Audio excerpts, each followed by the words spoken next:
हामीले चुनावको बेला खाएको मासु भात दारू पैसा अन्तत कसरी तिर्छौँ, कसरी चुकाउँछौँ, यही कुरा धेरैलाई थाहा छैन।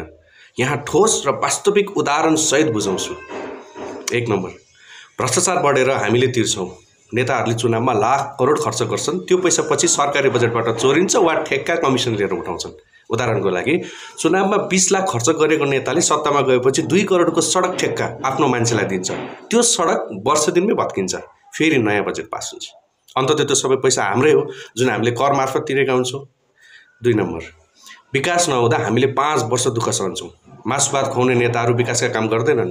काम नगरेको कारणले समाज, गाउँ, रोड, अस्पताल सबै पछि पर्छ।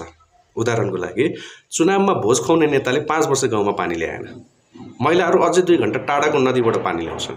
हामीले दैनिक जीवनको दुःख कष्टबाट तिर्छौँ।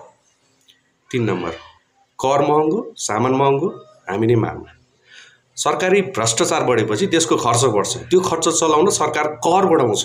इन्धन महँगो, सामान महँगो। उदाहरण, पेट्रोल डिजेलमा 10-15 रुपियाँ मात्रै बढ्यो भने पनि यातायात भाडा बढ्छ। ग्यास, चिनी, नुन सब महँगो हुन्छ।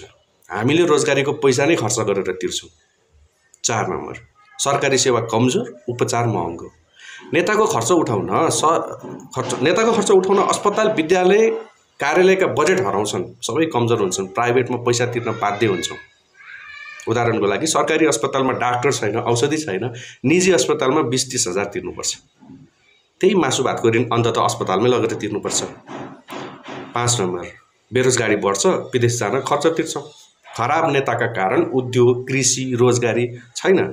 जवानहरू विदेश जान बाध्य। रोजगारीका लागि 2-3 लाख ऋण काटेर जानुपर्छ। त्यो पनि त्यही गलत नेताको इन्डाइरेक्ट कर हो।